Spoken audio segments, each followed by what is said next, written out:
Good day to everyone! So ngayon, ipapakita ko sa inyo kung paano maglagay ng peking kuko or fake nails.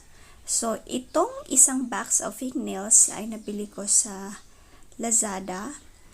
It has 24 pieces ng fake nails. And then I also need nail glue. So iba-brush on mo lang siya sa nail bed mo.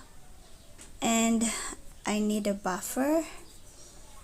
Tapos, nail cutter if you want to shape your nails or cut your nails. So, ito pala yung electric nail polisher na nabili ko din. You can use the manual buffer or this one. So, I prefer using this kasi mas mabilis siya. And then, first is, ipabuff mo siya using the bigger nail bit. Huwag masyadong mabilis and masyadong madiin kasi ninipis talaga yung kuko nyo. So, careful lang din sa paggamit nito. You can adjust the motion ng nail bit. So, yan. Dapat lahat ng portion ng nail is madaanan siya ng nail polisher.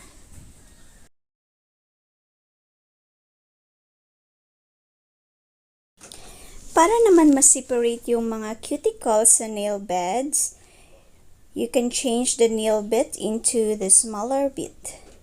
So, ito siya. Mas maliit siya and pwede din kayong gumamit ng nipper if ayaw nyo naman gamitin yung nail polisher. So, isi-separate lang natin ang mga cuticles na nakadikit sa nail bed para mas long-lasting yung fake nails.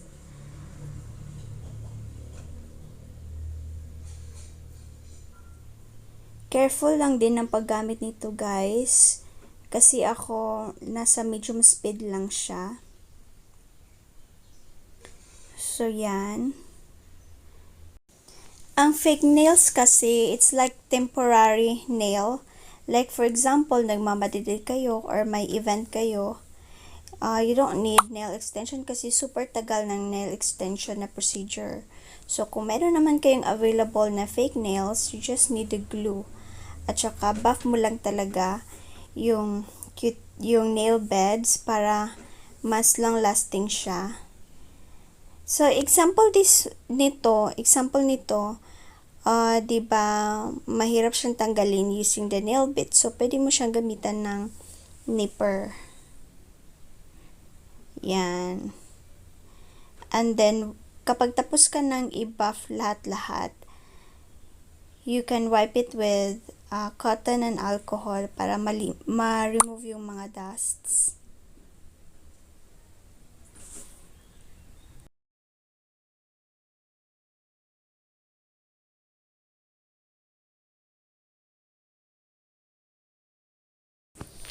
Tatapusin ko lang yung mga natira pang nails. So, I'll be right back. Ipapakita ko sa inyo kung paano maglagay ng glue.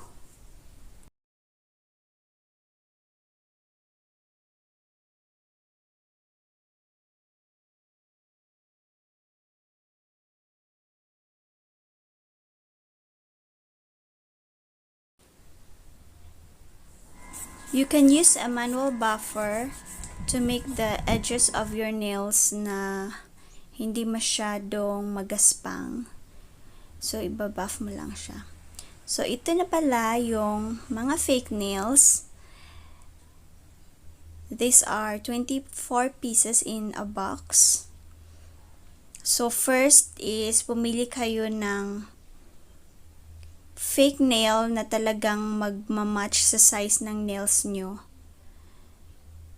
So, i-separate mo lang. Ganon. I-prepare mo lahat bago ka maglagay ng glue.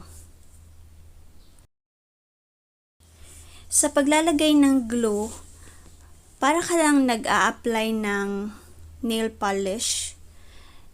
Huwag masyadong marami kasi magiging messy siya. So, just enough lang na makover yung whole nails or yung whole nail bed. And then, dapat naka 45 degree yung paglagay nyo ng nail para walang space. And, idiin mo lang siya ng mga ilang seconds. Yun, didikit na siya. So, I'll do the other remaining nails. Yan. Make sure na walang space between fake nails at saka yung skin nyo para naman maganda siyang tignan and professional looking talaga siya. Professionally finished. So, just press. And then, tapusin ko lang ito.